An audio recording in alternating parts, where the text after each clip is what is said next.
Estamos en vivo desde el edificio central de ANDE en San José, en esta transmisión especial que generamos para usted que nos sigue en las redes sociales de ANDE. Hoy, con el foro Presupuesto Educativo 2026, el gobierno le incumple una vez más a la educación pública costarricense. En esta ocasión, el foro se enmarca dentro de la campaña Educación en Crisis, Presupuesto en Decadencia.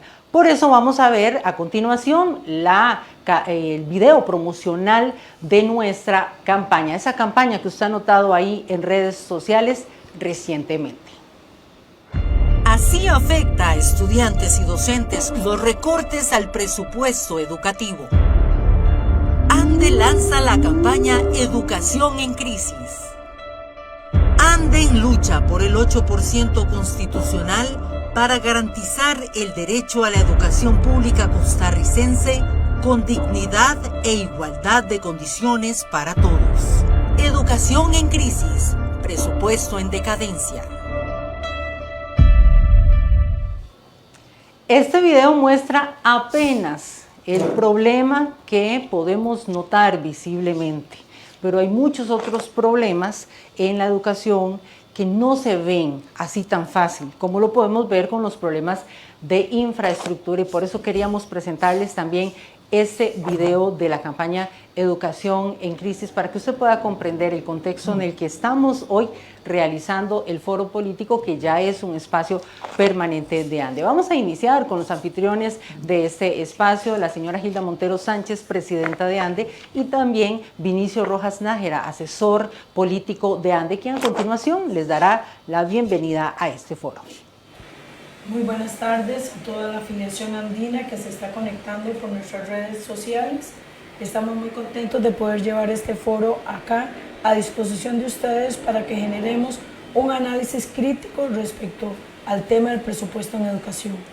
Esta organización desde hace mucho tiempo ha insistido en el 8% de la educación, pero no sin razón. Hay razones que van detrás de todo esto y hoy damos una pincelada de lo que está pasando, de lo que podría pasar en el futuro si atendemos o desatendemos esta situación tan preocupante. En el marco de la campaña por la educación pública, hemos querido destinar un tiempo a educación en crisis para visibilizar este problema de presupuesto. Hoy nos acompañan en este foro connotadas personas con amplia experiencia en investigación y profesionales que pueden darnos una forma de análisis y reflexión para que usted nos apoye a esta organización a seguir insistiendo en el tema del presupuesto en educación, porque no solamente es infraestructura, son muchas otras variables las que requiere la atención del 8% de educación. Hemos titulado este foro como gobierno le incumple una vez más a la educación pública. ¿Por qué? Porque ya estamos cansados, el país está cansado, está frustrado de ver que una vez más este gobierno, igual que anteriores, le están incumpliendo a la educación costarricense. Hemos llegado a una crisis grave, seria, se ha advertido muchas veces, se ha insistido en cualquier cantidad de ocasiones sobre la necesidad de un presupuesto adecuado para financiar las necesidades del sistema educativo. Estamos cansados, estamos hartos. Creo que tanto el cuerpo docente, los padres de familia, la comunidad educativa, el propio estudiantado que muchas veces llega a un aula que no tiene pero ni ventanas, que el techo se está cayendo, creo que la frustración es generalizada. Esa frustración nos tiene que llevar a la acción, a movernos, a hacer cosas, y justamente con ese propósito acá con doña Gilda es que estamos promoviendo este foro y muchas acciones más que vendrán en el futuro. Bueno, hoy tendremos la participación de la señora Isabel Román, coordinadora del Estado de la Educación, para que podamos ver los recortes del presupuesto educativo a la luz de los informes del Estado de la Educación, y también nos acompañará el asesor económico de ANDE, Lorenzo Ramírez Cardosa, para ver la perspectiva económica de todo este tema. Vamos a iniciar con la señora Isabel Román. Adelante, doña Isabel. Muchísimas gracias por la invitación a este foro que con gusto pues, venimos aquí a compartir parte de los resultados del 10º informe del Estado de la Educación, recientemente publicado en el 2025, y que es un informe que ofrece una visión estratégica de la educación nacional. ¿Qué nos dice este informe? Bueno, el informe nos dice que en el 2023 habíamos dicho que teníamos una crisis educativa. Este informe constata que esa crisis educativa se ha profundizado.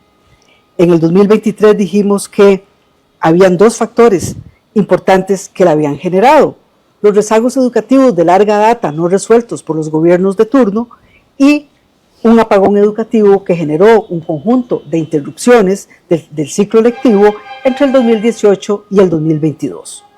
Hoy decimos que a estos factores se ha sumado un tercer factor: una gestión educativa errática y sin rumbo. En los últimos 3 años, del 2022 al 2025.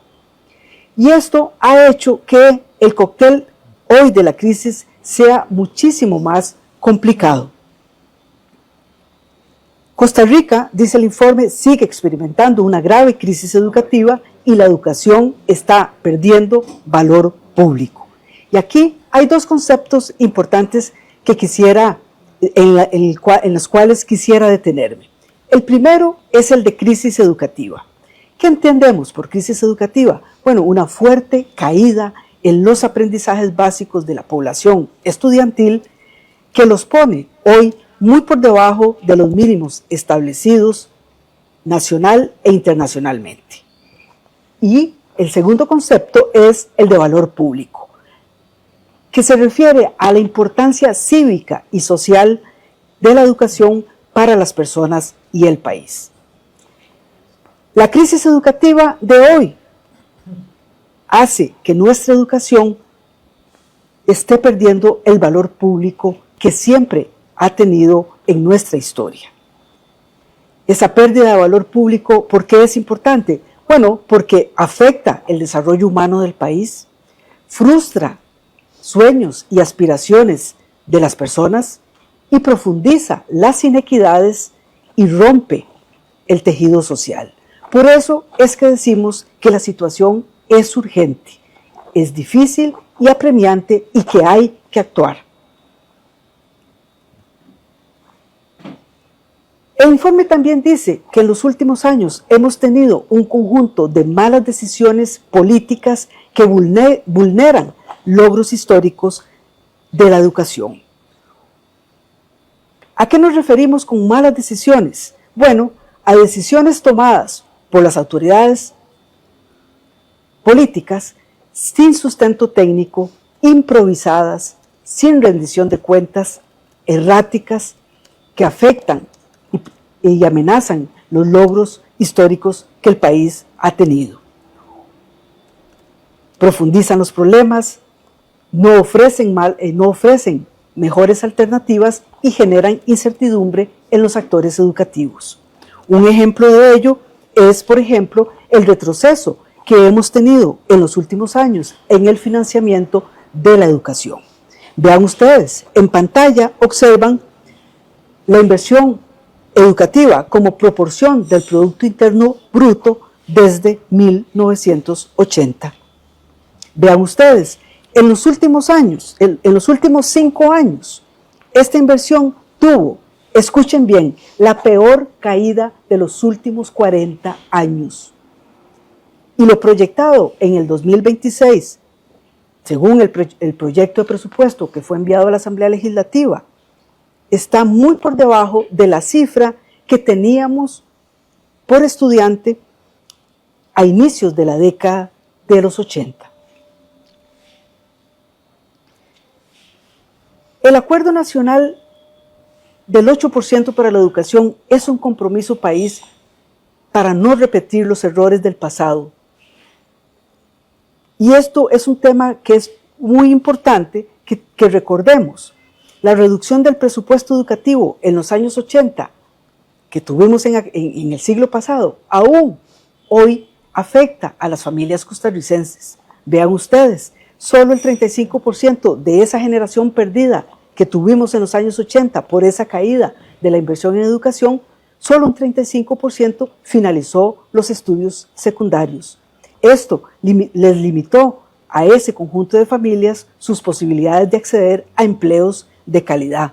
De los hogares jefiados por esos miembros de la generación perdida de los 80, el 65% se encontraba en condición de pobreza multidimensional en el 2015.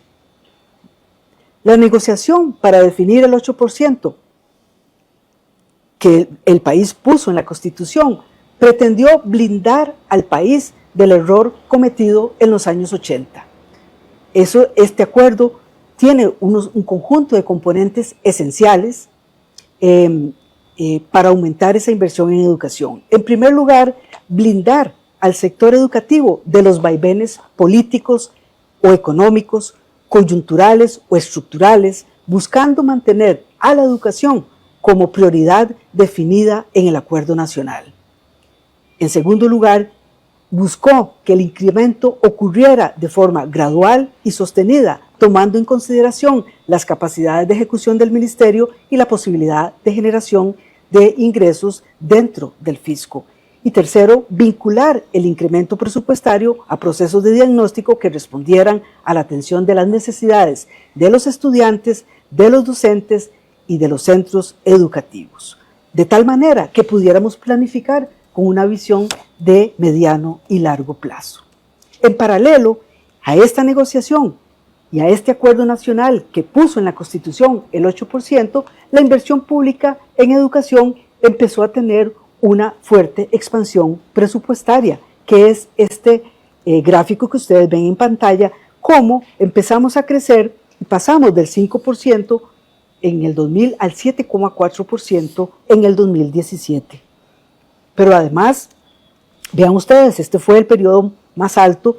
Ahí, en estas barras que ven, ahí estaba ocurriendo la negociación y estábamos haciendo ese esfuerzo país por cumplir con el mandato constitucional. En paralelo, la inversión pública en educación tuvo una fuerte expansión presupuestaria, no solamente en relación al Producto Interno Bruto, que es a eso que produce, a esa riqueza que produce toda la economía, sino también como prioridad fiscal, que es esta línea primera que ven en este gráfico, donde la educación fue aumentando su importancia fiscal, pasando del 29% al 34% entre el 2000 y el 2017, y también aumentó su importancia dentro de la inversión social del gobierno, del gasto social. Pero nosotros no hablamos de gasto, hablamos de inversión.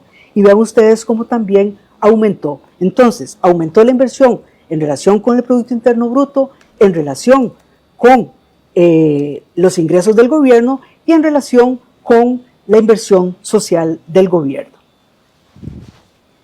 Pero además, la inversión pública en educación tuvo una fuerte expansión por estudiante y por habitante, que es lo que ustedes ven también en este gráfico. Lo que el país invierte por estudiante y por habitante también tuvo un crecimiento en esos años importantes.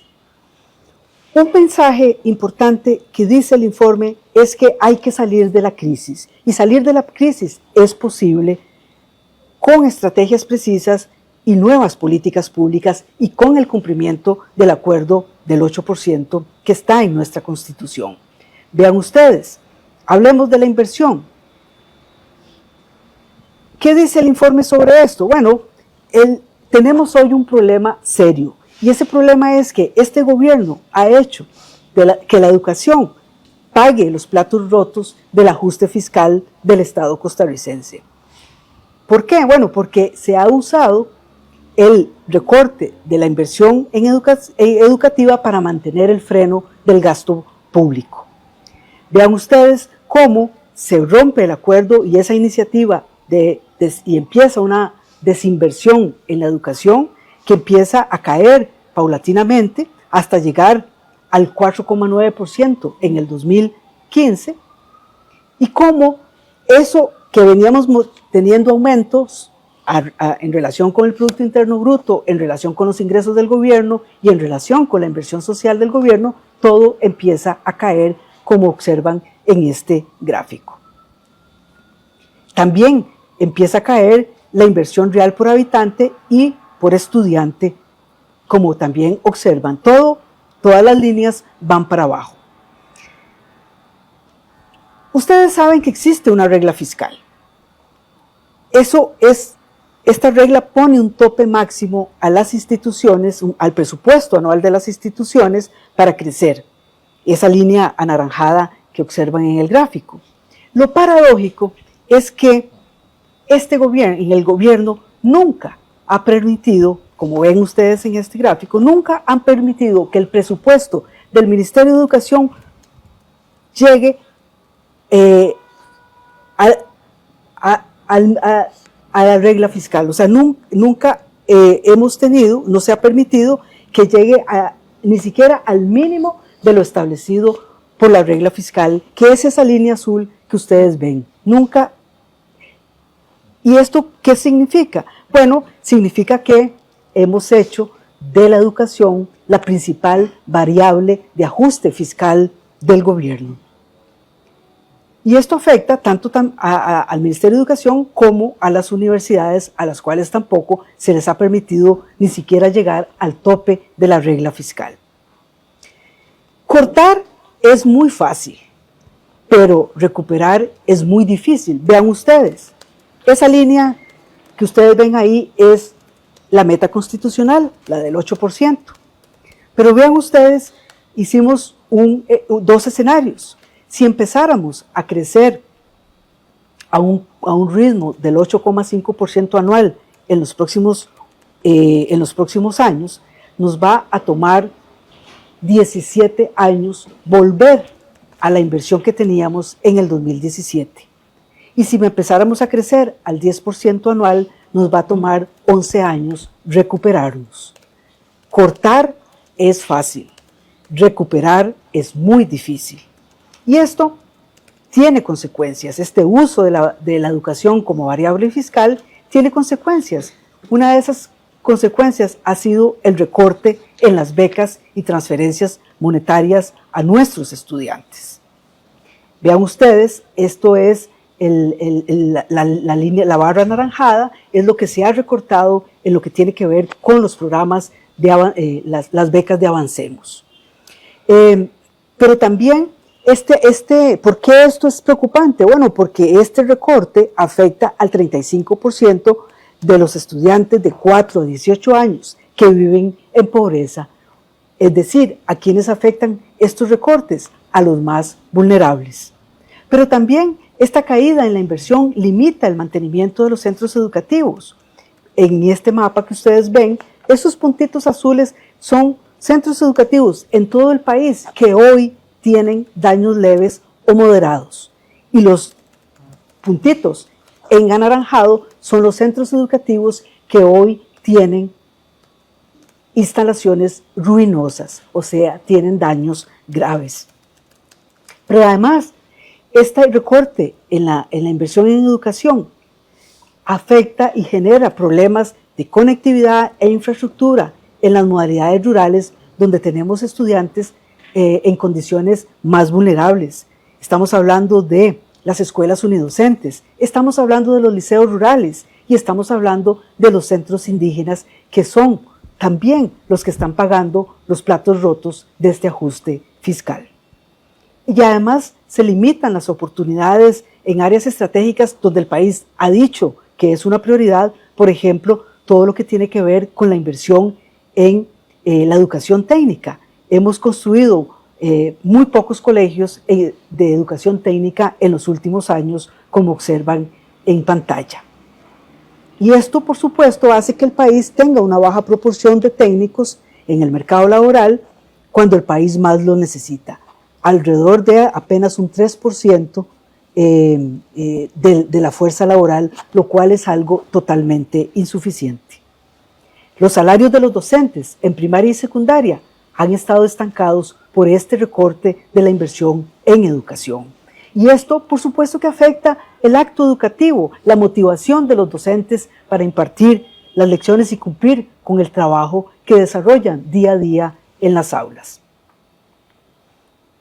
El informe propone una salida, más inversión educativa, con metas precisas, costeadas y supervisadas. Es posible que emprendamos con urgencia esa recuperación de la inversión en educación en los próximos años, que cumplamos esa meta constitucional. Corregir, hemos hecho un cálculo, si quisiéramos hoy, en un año, cumplir toda la acumulación de rezagos y de déficits de distintas áreas del sistema educativo, requeriríamos, según el cálculo hecho por el Estado de la Educación, un 8,5% del Producto Interno Bruto. Vean ustedes, en un solo año necesitaríamos tener un 8 más de la meta constitucional para cumplir todos los rezagos que hemos acumulado. Obviamente que esto no se puede cumplir en un año, en el contexto fiscal que tenemos. Y el informe tampoco es que dice, bueno, hay que cumplirlo en un año, pero sí hace el ejercicio para demostrar que ese 8,5% no fue una ocurrencia, como algunos ignorantemente señalaron. La situación fiscal obviamente no permitirá volver de inmediato al 8%. Nos tomará, como dijimos, 10 años o 17 años, de acuerdo, según sea la decisión que el país tome. ¿Qué propone el informe? Bueno, propone una estrategia gradual de recuperación de la inversión en educación, con transpiraciones, metas y ir avanzando gradualmente hacia un sistema educativo de calidad. ¿Cómo hicimos esto? Bueno, hicimos una reunión donde participaron representantes del sector empresarial, representantes del sector sindical, especialistas, y con ellos propusimos un conjunto de mecanismos, un conjunto de metas específicas para recuperar ese 8%. Básicamente 4 pilares importantes: mejorar en cobertura y en equidad, mejorar los aprendizajes educativos con calidad, tener docentes idóneos y en condiciones laborales adecuadas, y mejorar los ambientes de aprendizaje. Estos 4 pilares, para estos 4 pilares se definieron un conjunto de metas específicas donde se fueron precisando para cada uno de esos pilares metas puntuales. Preparación de los docentes, por ejemplo, actualización, idoneidad, dignificación y contratación docente, mejorar los ambientes de aprendizaje en materia de calidad, de infraestructura, y así sucesivamente. Y calculamos cuánto nos podría costar en los próximos años el cumplimiento de estos 4 objetivos. Y vean ustedes qué interesante. Identificamos que si nos ponemos estas metas, requeriríamos empezar a aumentar para el próximo año un 0,11% de la inversión en educación sobre el Producto Interno Bruto que hoy estamos invirtiendo, y empezar así paulatinamente aumentándolo hasta llegar a un 0,34% en los próximos años. No es una tarea imposible. ¿Qué es lo que requiere? Voluntad política para cumplir con esto. Y vean ustedes, calculamos el presupuesto nacional requerido durante todos estos años y cómo eso puede ir aumentando paulatinamente y el PIB proyectado en cada uno de estos años. Por ejemplo, una meta importante, mejorar el número de escuelas con currículum completo. Hoy solo tenemos 315 escuelas en todo el país que cumplen lo que el Ministerio de Educación dice que nuestros estudiantes deben recibir. Bueno, empezamos con esta meta, vean el ejemplo, 314 hoy en el 2025, 364 en el 2026, 614, 914, hasta llegar a 1.214 escuelas. ¿Cuál es el sentido de este ejercicio? El sentido es que sí se puede hacer una ruta de la educación. Sí se puede establecer metas específicas con costos, con parámetros de logro, con rendición de cuentas. No es cierto que no se pueda hacer una ruta de la educación clara y precisa.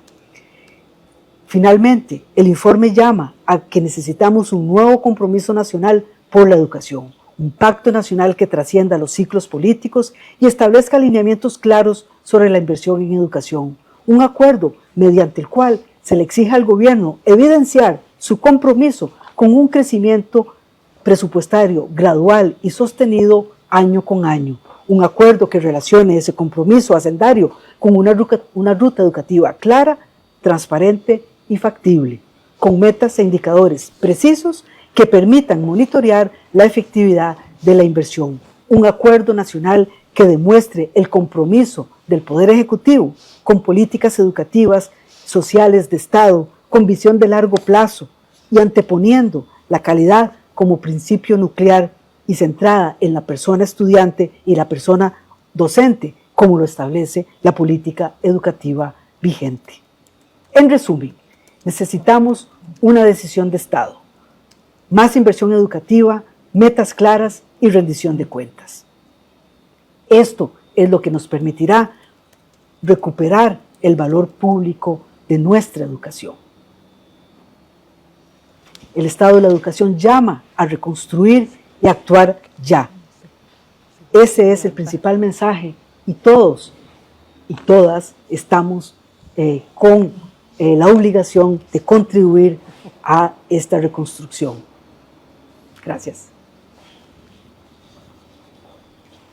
Muchas gracias a la señora Isabel Román, coordinadora del Estado de la Educación, por esa amplia exposición en la que nos ha hecho entender cómo los recortes al presupuesto educativo han afectado durante varios años. Vamos a pasar de nuevo con Vinicio y con doña Gilda para hacer un cierre de esta primera parte del foro. Adelante. Bueno, evidentemente los datos que nos da la investigadora son contundentes, no pueden desestimarse y deben de ser considerados. Esto es un tema de decisión y voluntad política en este país.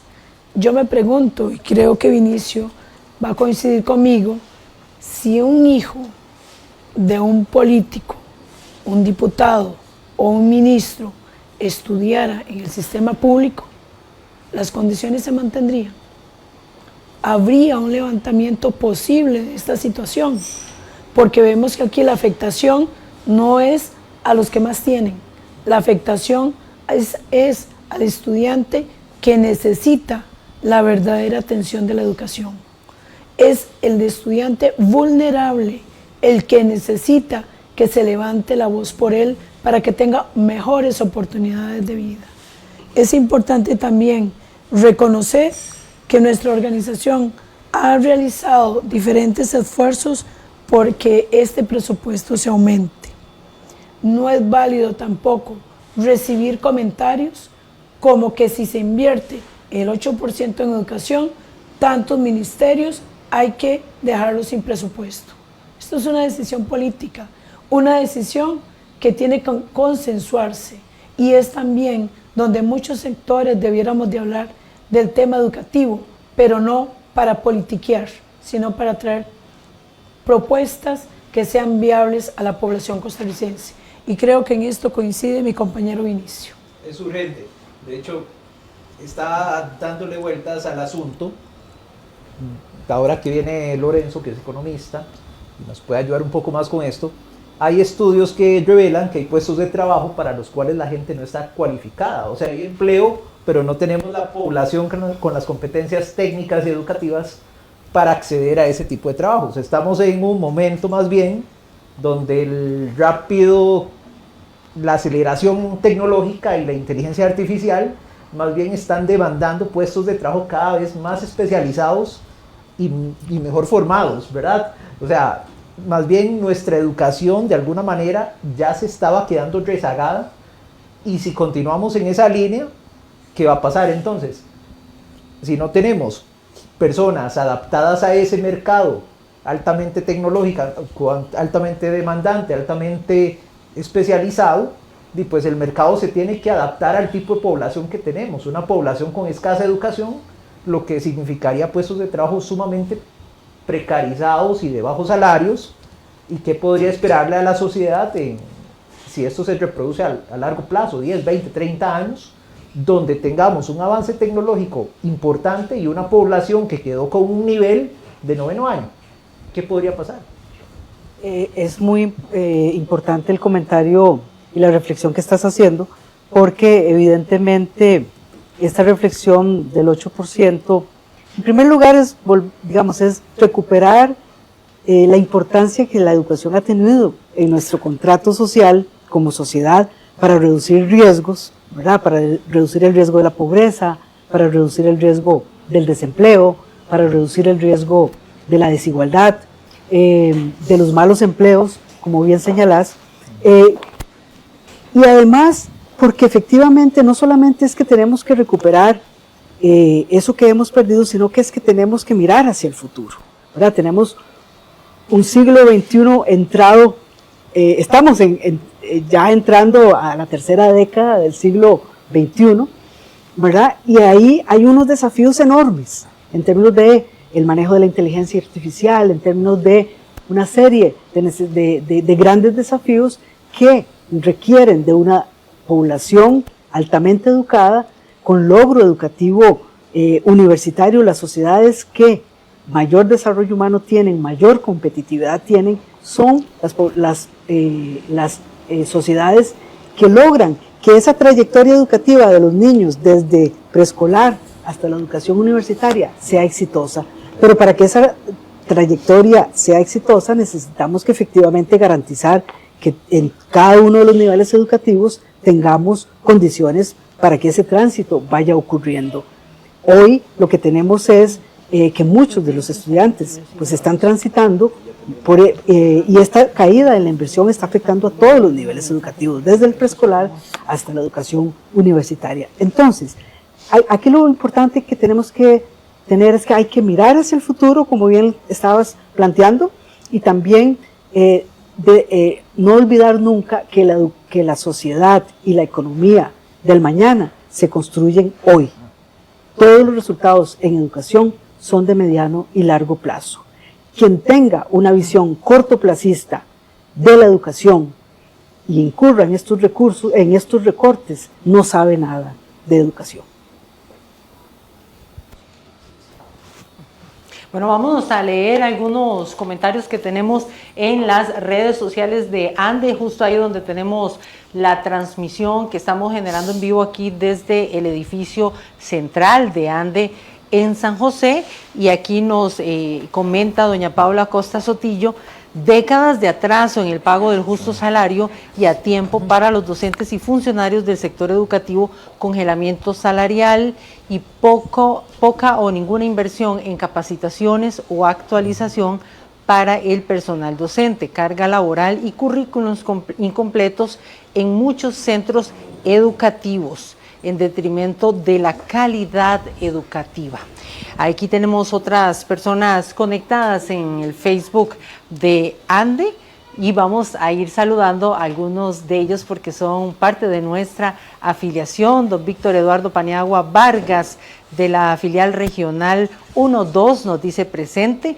José Martín Matarrita, de la filial 7204 de Matina, Batán, dice presente.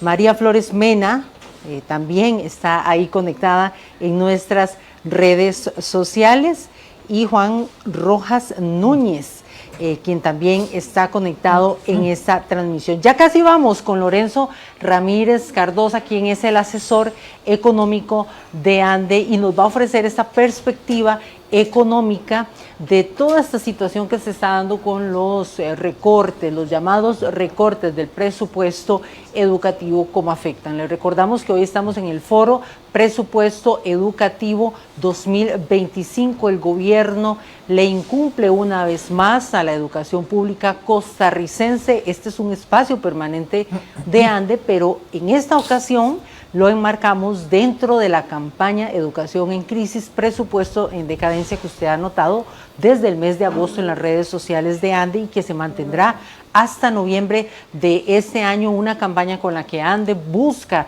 denunciar todos los problemas que se están dando a raíz de la disminución del presupuesto educativo, cuánto están afectando. Y por supuesto hoy en el foro estamos actualizándonos con lo que está sucediendo con la discusión actual del presupuesto del próximo año 2026. Ya doña Isabel Román, coordinadora del Estado de la Educación, nos ofreció todo ese panorama que da la investigación, el resultado de las investigaciones a la luz de los informes del estado de la educación, y el más reciente, que es el 10º, publicado ahora a finales de agosto, y próximamente vamos a recibir a Lorenzo Ramírez Cardosa, asesor económico de ANDE, para poder ver ese lado que también se afecta a nivel económico, cuánto ha disminuido el presupuesto en relación al PIB durante los últimos años, y también esa comparación que podemos hacer con algunos países de la OCDE para ver la perspectiva también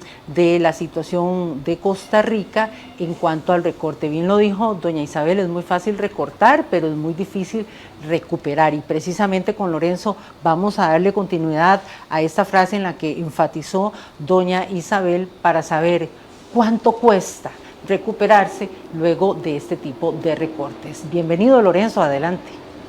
Buenas noches, muchas gracias al equipo organizador de ANDE, al Departamento de Comunicación y a todas las personas que hacen posible este espacio. La idea precisamente de la presentación es tratar de establecer el punto de vista sindical sobre la situación del presupuesto educativo. Entonces, bueno, ese es el objetivo central. Vamos a ver un poco sobre el presupuesto de la educación pública, los programas de equidad, la infraestructura y los salarios.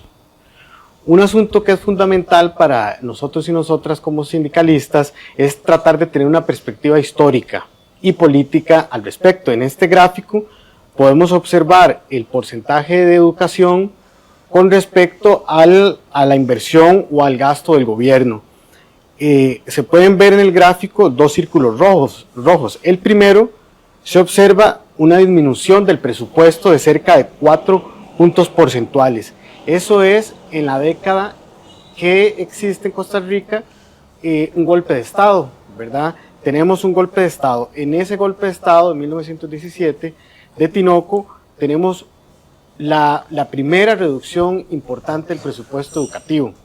Posteriormente, en la década de los 80, ya nos decía doña Isabel Román, tenemos por producto de la crisis económica la segunda reducción del presupuesto educativo más importante. Es decir, en el siglo pasado hay dos momentos en los que se reduce el presupuesto de la educación pública de manera significativa. En la crisis política por el golpe de Estado, por la dictadura, y en una crisis económica, que se reduce cerca de 5 puntos porcentuales. Entonces, los momentos más importantes de reducción son motivos o de crisis política o de crisis económica. En cambio, ya lo vimos con doña Isabel Román, en los últimos años la decisión para reducir el presupuesto educativo no ha sido motivada por una crisis política o por una crisis económica. Más bien, si vemos este gráfico, el presupuesto de 1982 correspondía con 5%, que es lo que vemos precisamente, y nos ha dicho doña Isabel, en este 2025, 4.9. Esta reducción del presupuesto tiene como motivación una situación política ajena a la crisis. Entonces, para que lo observemos y lo tengamos presente. Particularmente, doña Isabel nos mencionaba que se toma la variable, el presupuesto educativo, como una variable fiscalista. ¿Esto qué significa? Bueno, esto significa que se prioriza la reducción del déficit fiscal, se prioriza la creación de superávits primarios y reducción de deuda en lugar de la inversión en educación pública. ¿Por qué esto es relevante? Bueno, precisamente en el último libro de trabajo de investigación de Juan Pablo Pérez Sáenz, Las grietas de la desigualdad social, la profundización de las asimetrías sociales en Costa Rica, él establece 3 soportes de la equidad construida en el siglo pasado. Fundamentalmente la educación pública, el empleo público y las pensiones como soporte de la equidad. Así entonces, el presupuesto educativo no es una variable fiscal, sino que es una variable de construcción de equidad y de justicia social. En los programas de equidad, ¿qué podemos observar? Los programas de equidad implican los programas de comedores, de becas Avancemos y de transporte estudiantil. Como se ve en el gráfico, en el 2015 existió un aumento del porcentaje que representaban los programas de equidad con respecto al presupuesto del MEP. Observamos que antes de la pandemia habían valores cercanos al 10% y luego, después del primer año de pandemia, una reducción al 9%. Bueno, ¿qué significa esto? Bueno, significa que efectivamente no se cumple con las leyes y con los reglamentos. Uno de ellos es que los comedores escolares deben universalizarse en primaria, en preescolar y en primaria y en preescolar, cosa que no está ocurriendo, porque a veces nos preguntamos, bueno, se preguntan las autoridades, ¿para qué necesitamos más inversión pública? Bueno, lo necesitamos para becas. Una observación que podemos hacer, bueno, ¿para qué necesitamos este 8%? Es precisamente para que incluso el PANEA, el programa de comedores escolares, se pueda universalizar también en la secundaria. Es decir, que no existan estudiantes ni de preescolar, ni primaria, ni secundaria que no tengan acceso a alimentación en esta filmina. En esta otra vemos la inversión en infraestructura como porcentaje precisamente del presupuesto. Una situación a observar es que precisamente en el 2017, que es uno de los periodos en los que se invierte más en educación pública, casi el 8%, el presupuesto estaba destinado un 6% a infraestructura, que es precisamente una de las situaciones más problemáticas, el acceso, ¿verdad?, a tener centros educativos de calidad. Y posteriormente, y sobre todo en este gobierno, ha habido una reducción. Debemos reconocer que se ha ido aumentando, ¿verdad?, porque se disminuyó a un 1%, 2%, y luego se trata de retomar el 2%, pero está muy lejos del 6%. En el siguiente gráfico necesitamos incorporar la variable precisamente de los salarios, porque como se observa en la línea roja, en el subrayado amarillo, existe una disminución del porcentaje de los salarios con respecto al presupuesto. Y esto es de vital importancia porque precisamente el empleo público también es tomado como una variable fiscal en lugar de una variable que construya equidad, que construya justicia social como en el siglo pasado. Esto es una variable fundamental porque precisamente no puede haber educación de calidad si los trabajadores de la educación no están bien remunerados o si, por ejemplo, también tienen sobrecarga laboral. O de igual manera, en el sentido de las trabajadoras de los comedores escolares y trabajadores, ¿verdad? Una posibilidad también es, para que que el presupuesto de los salarios se vuelva más robusto, es que se incorporen también a el presupuesto educativo, que sean funcionarios directamente del MEP. Por último, es importante recalcar que tenemos que tener una comparación con otros países. Nos podemos parecer un poco más a Chile y a Uruguay, para ver aquí algunas cifras. Por ejemplo, aquí en el 2004, podemos observar la línea verde, podemos ver que en el 2004 el presupuesto de Uruguay representaba tan solo un 2% de su Producto Interno Bruto, y para el 2020 representaba un 4,5 aproximadamente. Este aumento de 2 puntos porcentuales le tomó a Uruguay 16 años. A Chile, por ejemplo, en esta franja anaranjada, la línea anaranjada, podemos ver que en el 2006 tiene cerca de un 3%, y para poder llegar al 5.5% le toma 14 años. ¿Cuánto tiempo le puede tomar a Costa Rica aumentar el presupuesto de la educación pública? Bueno, ya nos decía doña Isabel que incluso entre 11 años y 17 años podría tomarnos retomar el crecimiento o el porcentaje con respecto al Producto Interno Bruto de la educación. Entonces, bueno, necesitamos también mirada internacional.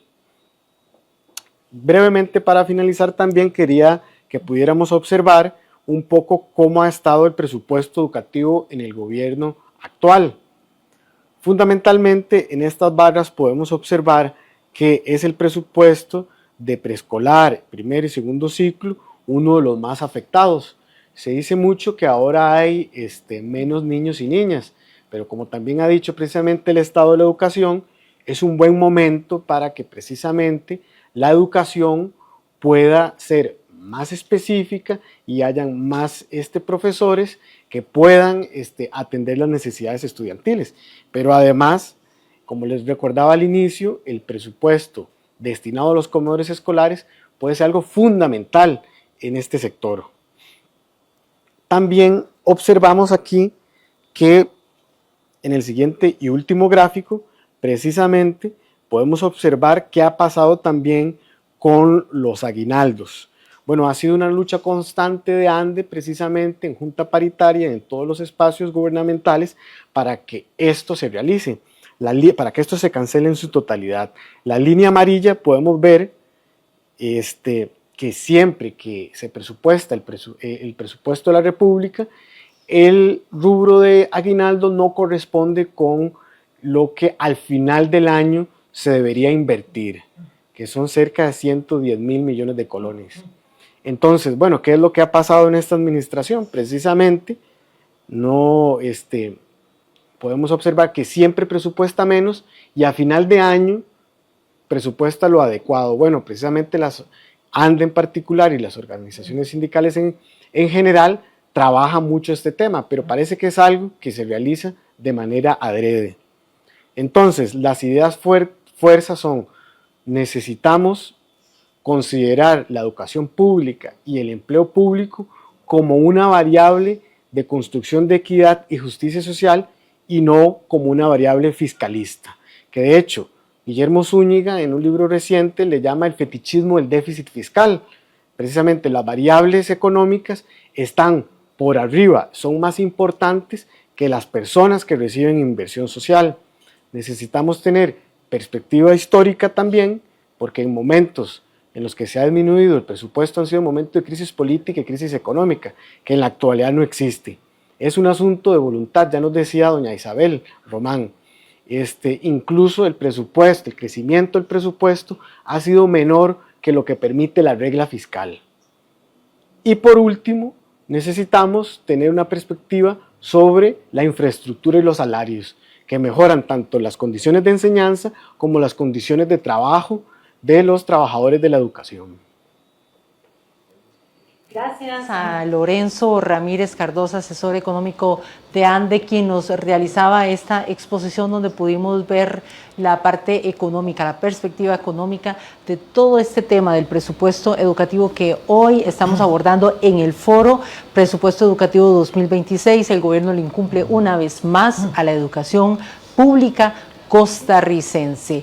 Vamos a pasar de nuevo con Vinicio y con doña Hilda para que ambos puedan hacer una conclusión en esta segunda parte del foro. Adelante.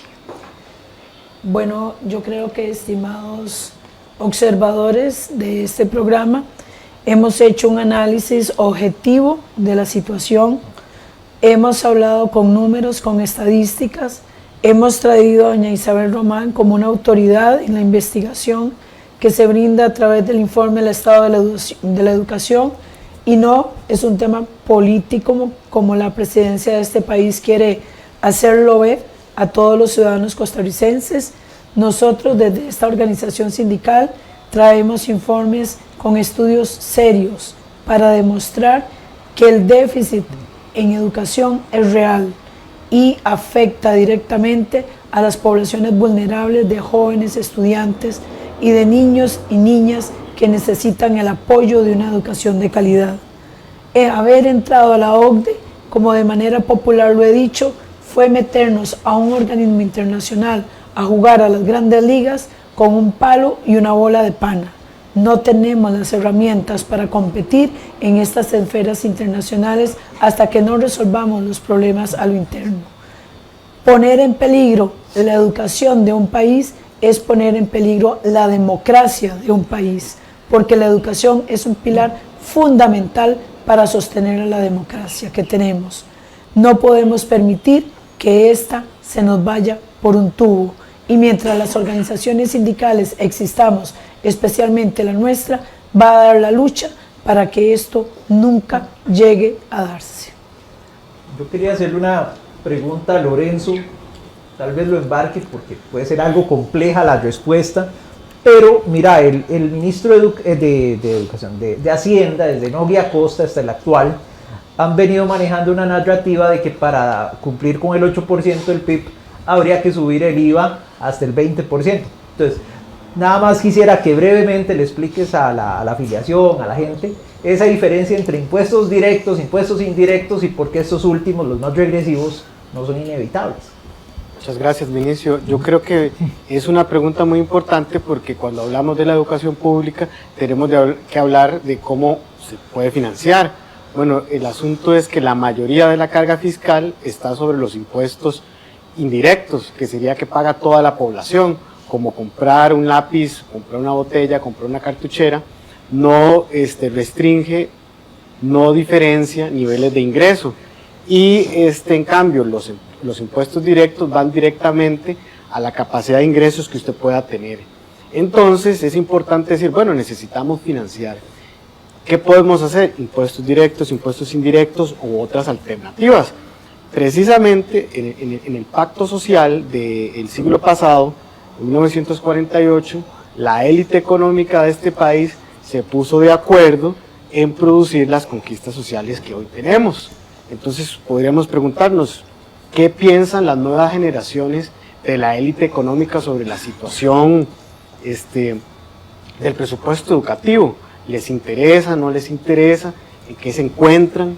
Precisamente lo que ha pasado en las últimas décadas es que hemos visto que han vendido las empresas que les heredaron sus abuelos, sus abuelas. Y bueno, ¿cómo podemos financiar la educación pública? Yo creo que la élite económica debería de ayudar a aportar en la respuesta. Precisamente hemos visto que han invertido también en centros comerciales. Eso es relevante para Costa Rica, eso aporta. A Costa Rica no podemos hacernos esas preguntas.